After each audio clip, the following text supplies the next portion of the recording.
MARVIN FRANCE Last updated 1730,092,017 GREG WHITEREUTERS Nigel Vagana is keen to get more former Kiwis involved in their World Cup campaign.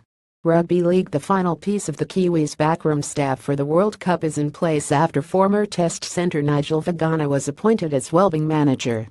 While not directly in response to the cocaine scandal following this year's Anzac Test, the off-field focused role is another attempt to improve the team's culture after a disappointing run of results.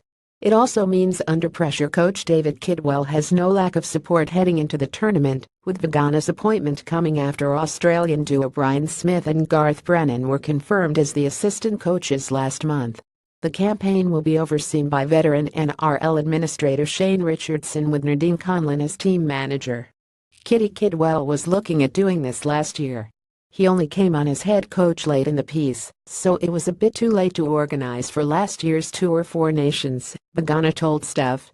Redmore Abs headhunted Tomalolo injury-free Harris fighting fit for final bargain by Martin proves his worth. We were always looking at it for this campaign and moving forward.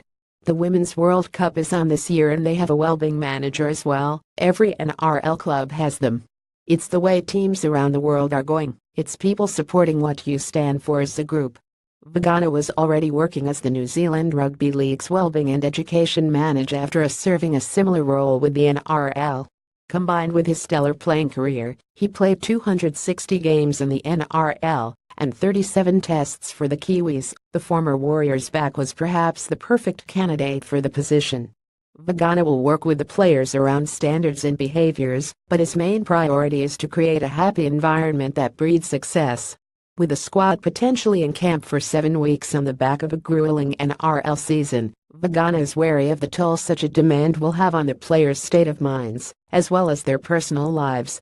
Which is why he wants to have families involved as much as possible. They've all been training since November last year, and some guys like Jason Tomalolo and T-Mayor Martin have played up to the grand final. If we make it all the way through to the final on December 2nd, they would have been in a rugby league environment for 13 months straight. So it's how we manage that, and how we ensure they're still enjoying it in the 7 weeks that we're together. At feedback, the Kiwis traditionally perform better the longer they are in camp. Some of their greatest triumphs have come in tournament settings, such as the 2005 Tri-Nations, 2010 and 2014 Four Nations, and, of course, 2008 World Cup, when they famously upset the Kangaroos in the final, after suffering a heavy defeat in the opening game. Vagana, who played a key role in the 2005 victory, is keen to recreate the atmosphere that led to that success.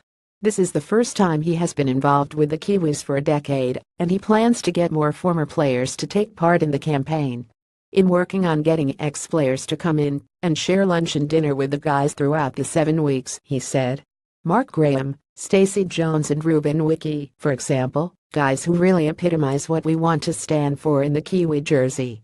The New Zealand World Cup squad will be announced on Thursday with their opening game against Samoa in Auckland on October 28. Stuff.